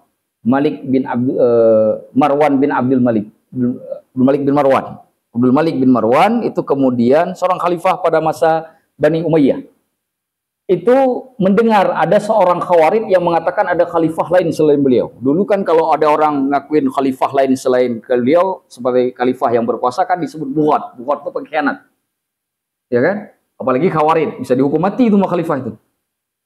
Ya kan? Ditangkap dia, dibawa ke hadapan khalifah. Ditanya, "Kamu menyebut ada khalifah lain selain aku, karena aku mendengar engkau menyebut minna amirul mu'minina, dari kami ada seorang amirul mu'minin." Berarti ada amirul mu'minin yang lain kan? Kata khawarij ini, "Bukan ya khalifah, saya tidak pernah menyebut minna amirul mu'minin, yang aku sebut minna amiral mu'minin." Kata beliau. Kata khawarij ini, Amiral Mukminin itu munada, panggilan, ada huruf nida yang sudah dihapus. Asal kalimatnya minna ya Amiral Mukminin, dari kamilah wahai Amirul Mukminin. Amirul Mukminin itu maksudnya Khalifah Abdul Malik bin Marwan. Oh, kamu bukan Amirul Mukminin? Bukan, saya Amiral Mukminin. Dilepas oleh Khalifah. Kalau enggak udah putus lehernya. Gara-gara beda dhammah dengan fathah. Oh, bayangkan. Hanya karena dhammah dan fathah, kalau tidak mati itu orang. kena pancung hanya gara-gara dhammah dan fathah. Ini nggak main-main masalah dhammah dan fathah dalam bahasa Arab. Hilang nyawa. Kalau baca Al-Quran, neraka. Kenapa? Salah baris. Ya kan? Kita baca misalkan apa? Bismillahirrahmanirrahim. Apa itu Rahmanu itu? Kemana larinya itu? Berarti itu nun itu bukan lagi sifat Allah itu. Karena Allahi. Harusnya jadi Ar-Rahmani. Jadi masalah kan? Jadi masalah kan? Kalau khalifah putus leher. Kalau sama Allah yang neraka lah. Jadi nggak main-main. Penting. Nah ini nanti tugas orang Al-Azhar itu. Nolek yang begituan. Sampai insya Allah lah. Pulang-pulang rambut tengahnya habis. Insya Allah. Kalau enggak alim. Kalau cuma rambutnya kayak rambut pembusa, insya Allah lama alimnya itu. Nanti lihatlah syekh-syekh di sana itu. Rata-rata hilang rambutnya. Insya Allah. Yang penting ilmu. Allah angkat derajat dengan ilmu insya Allah. Wa ma'nahu dan maknanya malakal umura, Allah memiliki urusan-urusan yaumaddini pada hari kiamat, pada hari pembalasan, ala tariqati atas cara wa nada ashabul jannati dan para penduduk surga pun memanggil. Jadi bagaimana cara Allah memiliki urusan pada hari kiamat? Ingat, pada hari kiamat tidak ada satupun yang berbicara kecuali dengan izin Allah. Betul? Mana dalilnya? Mana dalilnya? Taqif, menghafal Quran. Apa dalil tidak boleh ada satu orang pun bicara di hari kiamat sampai dengan izin Allah?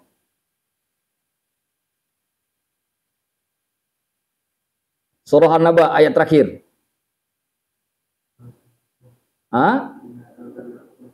Di atasnya lagi.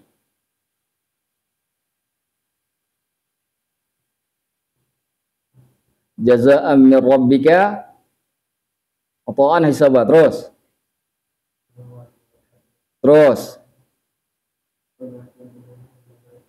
Yauma yaqumu ruh. Ruh itu siapa? Malaikat Jibril. Ruhul Qudus. Lanjut. Dan para malaikat. Terus. Safa. Berbaris-baris. Malaikat Jibril dan para malaikat. Kenapa disebut Jibril dengan malaikat dibedakan? Karena Jibril adalah ketuanya malaikat. Berdiri Jibril dengan malaikat safa berbaris. La yatakallamu illa. Tidak ada satupun yang berbicara illa kecuali yang diizinkan oleh Allah yang Maha Pengasih. Wa qala sahaba, siapapun yang kemudian berbicara diizinkan Allah akan mengatakan kalian benar. Allah akan mengatakan kamu benar. Kalau yang dibicarakan, karena malaikat kan nggak pernah berbohong, nggak pernah berdusta.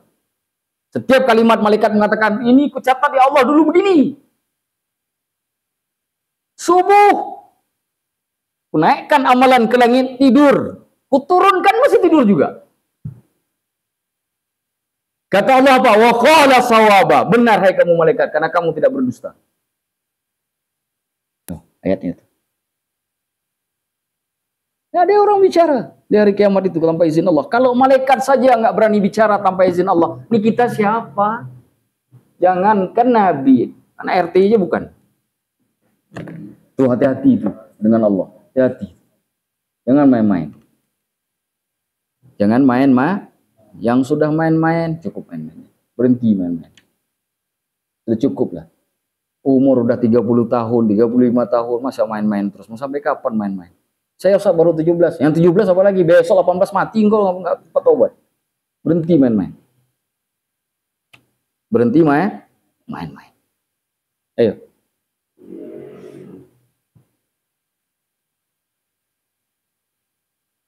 Aulahul mulku, atau bagi Allah lah kerajaan fi hadzal yaum, pada hari ini, ala wajhil istimrar, dengan terus menerus, litakunal idhafatu, agar kata majmu' yang disebutkan pada kata hari pembalasan haqiqiyatan, bersifat hakikat, mu'iddatan liwuqu'ihi, dan kemudian ada persiapan terhadap kejadian yang nyata yang akan terjadi pada saat itu, sifatan lil ma'rifah, dengan bentuk sifat kepada kata yang ma'rifah yang sudah diketahui.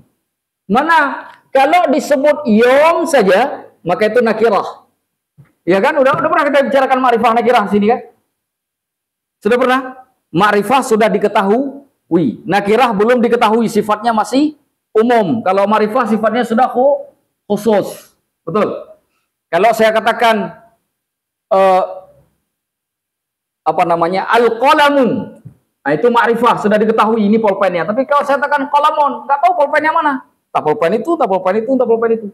Maka cara membuat kata supaya bisa ma'rifah juga selain menambahkan alif lam di depannya, juga menggunakan dalam bentuk kata majmum. Hari itu umum. Hari Jumat, hari Kamis, hari apapun. Begitu disebut hari pembalasan, bukan lagi hari Jumat, bukan lagi hari Senin, bukan lagi hari Kamis. Sudah pasti itu hari kiamat. Bukan lagi hari di dunia ini. Disebut ma'rifah. Makanya kenapa dipakai yaumuddin? Kenapa Allah nggak bilang malikiddin? Ya kan? Yang memiliki pembalasan, karena pembalasan bisa di dunia, bisa di akhirat. Tapi kalau disebut Malik Yaumiddin, sudah dinafikan yang di dunia, cuma dikhususkan ke akhirat. Pertanyaannya, kenapa dikhususkan ke akhirat? Karena yang di sana yang lebih besar daripada yang di dunia. Karena kalau menggunakan bahasa yang lebih besar, maka yang kecil masuk. Kalau bicara yang kecil, yang besar belum masuk. Betul? Nah, itu logikanya tuh. Sudah dipahami? Alhamdulillah. Waqila, ada yang mengatakan ad-din asy-syari'ah. Makna kata din adalah syariat. Jadi kalau kita pakai kata pembalasan tadi yaumul jaza, maka kita artikan begini. Maliki yaumiddin, maliki yang menguasai, yaum hari, ad-din pembalasan. Kalau yang mengatakan syariat, maka kita artikan begini. Maliki yang menguasai, yaumi hari, ad-din pembalasan syariat. Tetap syariat. Kenapa? Karena yaumuddin menunjukkan hari akhirat. Ada juga waqila, ada juga yang pendapat yang lainnya yang mengatakan ad-din artinya at-ta'ah, ketaatan. Nah, kalau ketaatan kita artikan begini. Maliki yang menguasai, yaumi hari, ad-din pembalasan ketaatan. Kenapa ketaatan?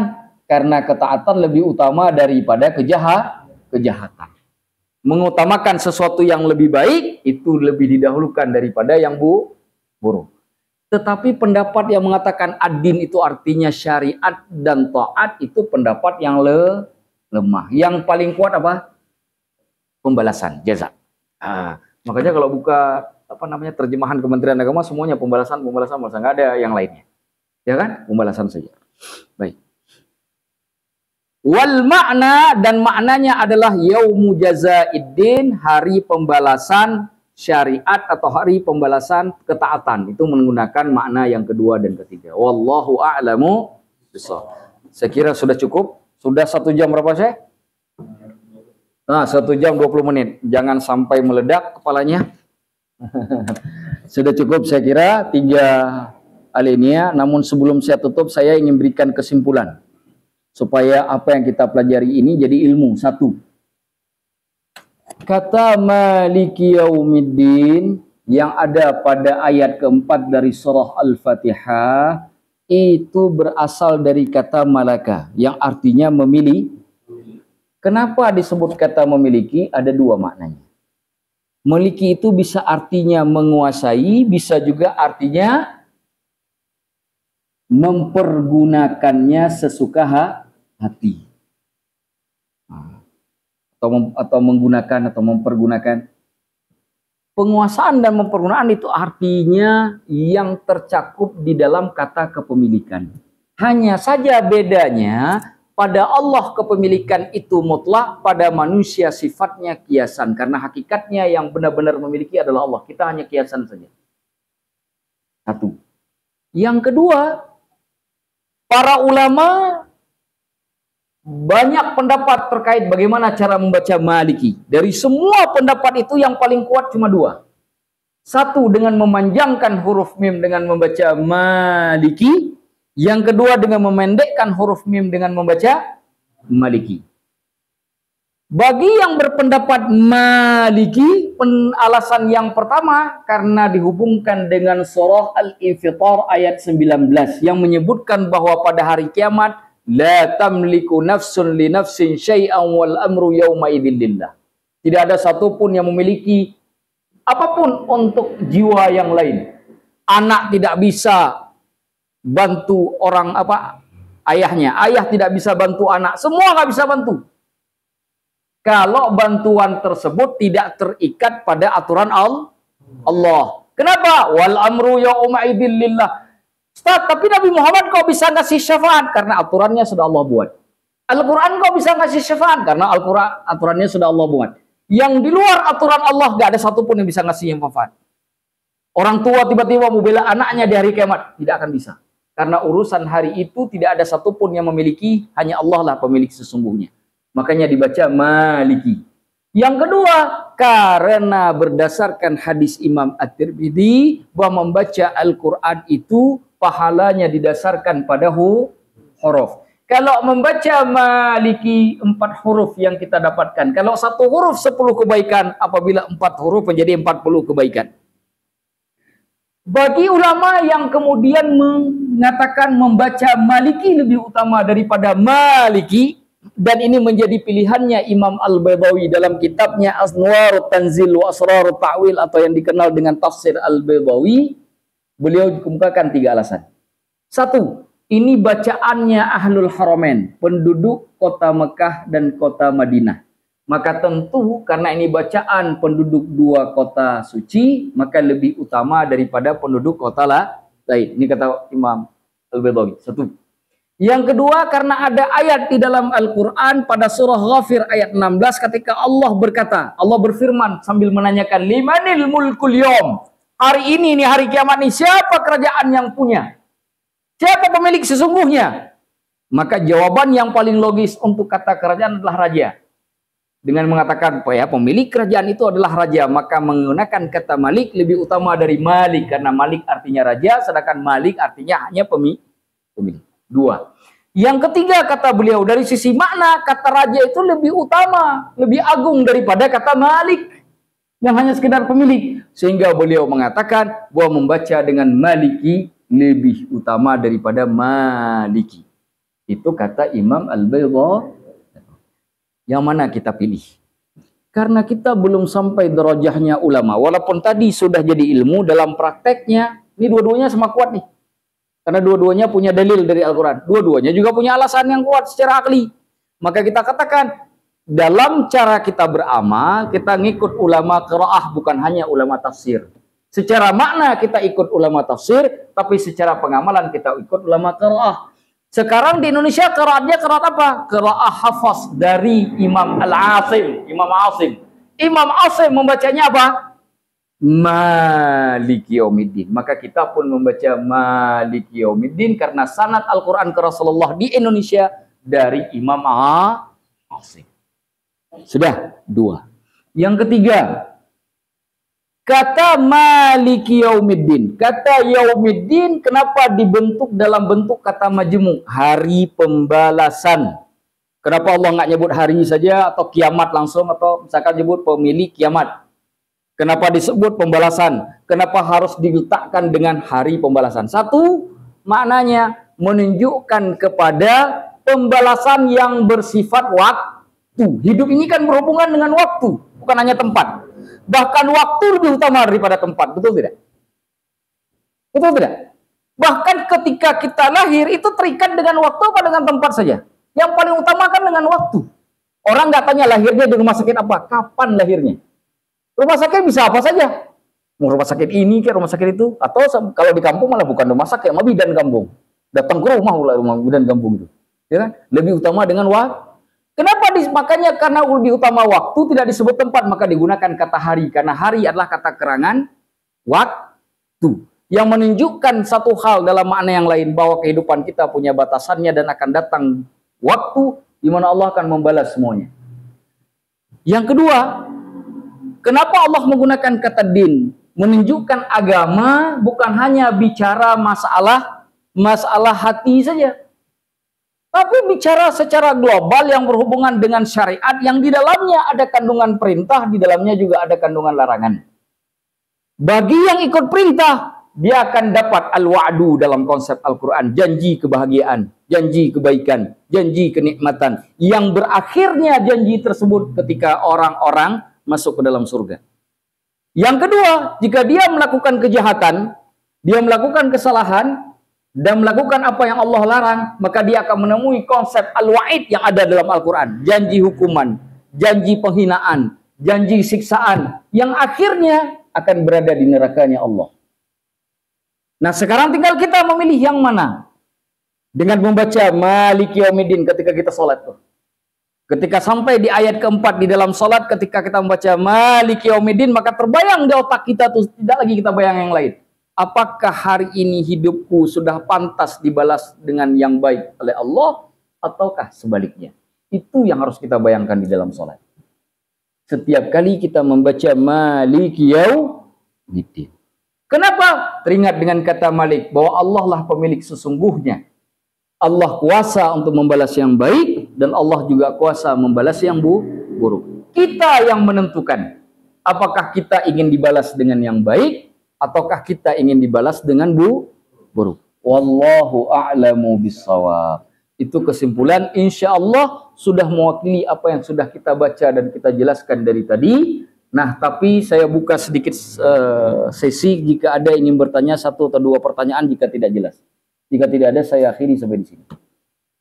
Silakan. Mengenai ini kan, pada saat penggunaan Maliki Yaumiddin, kita sering mendapati pada saat Imam Jahar itu, jadi pada saat di rakaat pertama itu panjang Maliki Yaumiddin, terus pada saat rakaat kedua pendek Maliki Yaumiddin. Ada yang begitu? Ada. Di Indonesia? Itu maksudnya agar dapat dua keutamaan itu, atau harus ambil salah satu aja? Siapa yang mau jawab pertanyaan ini? Karena ini pertanyaan ini sudah saya jawab, kayaknya sebelum Fitra datang tadi ya. Silakan, siapa yang mau jawab? Jangan saya lagi jawab. Ayo, siapa yang jawab? Ada imam di Indonesia ini, di rakaat pertama pakai Maliki Yaumiddin, di rakaat kedua pakai Maliki Yaumiddin. Kata Fitra, tanya Fitra, apa sebabnya Ustaz? Apa ingin dapat dua keutamaan tadi atau bagaimana? Siapa yang mau jawab? Katakan.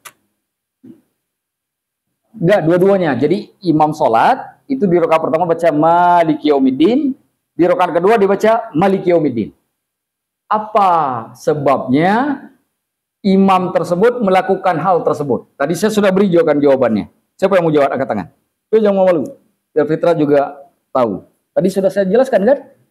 Ayo, Fakif. Akhbarak. Mau jawab? Mau coba? Ayo, silakan. Jangan malu. Bismillah.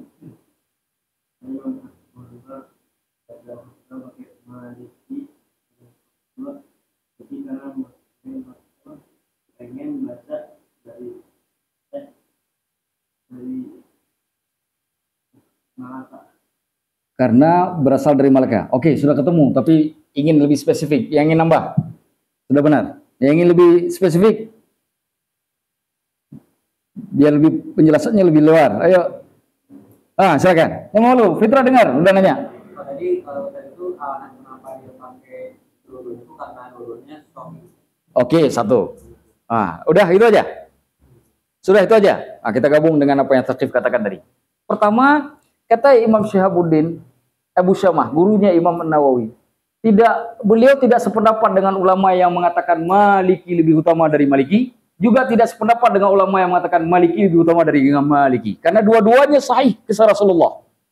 Karena dua-duanya sahih ke Rasulullah, jadi dipandang sama. Maka beliau menggunakan dua-duanya. Di rakaat yang pertama baca Maliki Yaumiddin, di rakaat yang kedua baca Maliki Yaumiddin. Nah itu tadi, itu Abu Syamah itu gurunya Imam Nawawi. Saya tidak cerita yang kejadian itu, saya cerita Abu Syamah. Selain dari pendapat itu, kembali apa yang dikatakan oleh Thaqif tadi. Karena kenapa beliau membaca dua-duanya? Biar mencakupi keseluruhannya, karena semuanya berasal dari kata memiliki. Memiliki untuk dapat kepemilikan, Malik untuk dapat raja. Dua-duanya dapat. Tambahan satu lagi oleh beliau terkait dengan ucapan beliau, saya tidak menganjurkan orang-orang untuk melakukan hal yang sama. Walaupun mungkin pernah. Katakanlah imam itu husnudzon, kita punya sanad Al-Quran ke Rasulullah. Kita kan enggak. Jadi saya sarankan, ini jadi ilmu. Suatu hari nanti ketika kalian punya Qur'an, Saqif nanti sampai ke Kairo, hafal Quran 30 juz, ambil sanad Hafaz, ambil sanad Warash. Ketika sudah dapat sanad Hafaz, sudah dapat sanad Warash ke Rasulullah dua-duanya, insya Allah boleh ngamalin tadi. Di rakaat pertama baca Malik Yaumiddin, di rakaat kedua baca Malik Yaumiddin. Nah, sebelum sampai ke tingkat itu tidak saya anjurkan. Nah, itu berhubungan dengan pengamalan. Tapi saya tidak akan salahkan beliau karena husnudzon saya mungkin beliau punya sanad periwayatan ke Rasulullah. Nah, dari sisi bacaan Al-Quran. Sudah bisa dipahami? Alhamdulillah. Terima kasih Thaqif dan Ashraf. Saya mau syarif aja tadi. Ashraf, lebih mulia dia. Ada lagi, satu lagi. Ada? Cukup? Baik. Karena sudah dipahami semuanya, semoga bermanfaat. Apa yang kita baca ini, kita harapkan bukan hanya sekedar jadi ilmu, tapi juga jadi penyemangat supaya kita bisa terus jadi baik, jadi orang baik, semangat dalam kebaikan. Yang paling penting lagi, makna tadi yang sudah kita miliki itu bisa kita bawa ketika membaca Al-Quran di dalam sholat. Al-Fatihah khususnya. Orang sering bertanya, Ustadz, bagaimana cara khusyuk di dalam sholat? Salah satunya adalah memasukkan makna dan penafsirannya di dalam sholat. Jadi bukan hanya baca Malik Yaumiddin, Allah pemilik hari pembalasan. Bukan begitu. Itu nggak akan khusyuk. Tapi dengan pembahasan kita tadi, kenapa disebut pembalasan, kenapa disebut pemilik, itu yang kita pahami ketika kita baca Malik Yaumiddin. Maka tidak ada waktu buat kita untuk mikir jemuran. Nggak ada waktu buat kita mikir kunci motor. Nggak ada waktu buat kita mikir buka toko. Semuanya kita fokus dengan Malik Yaumiddin. Dan kita berharap semoga semua salat kita kemudian menjadi khusyuk. Ingat, wa innaha lakabiratun illa 'alal khashi'in. Salat itu berat kecuali bagi orang yang khusyuk. Bagi orang yang tak khusyuk salatnya, salat itu pasti berat. Bukan kata saya, tapi kata Allah dalam Al-Quran. Ketika Allah mengatakannya kepada Bani Israel. Dan ternyata Allah berfirman kepada Bani Israel, diabadikan dalam Al-Quran dan berlaku sampai umat Nabi Muhammad. Ternyata orang yang tidak khusyuk salatnya selalu berat salatnya. Semoga kita semuanya menjadi khusyuk salatnya. Hadanallahu wa iyyakum ajma'in. Silakan di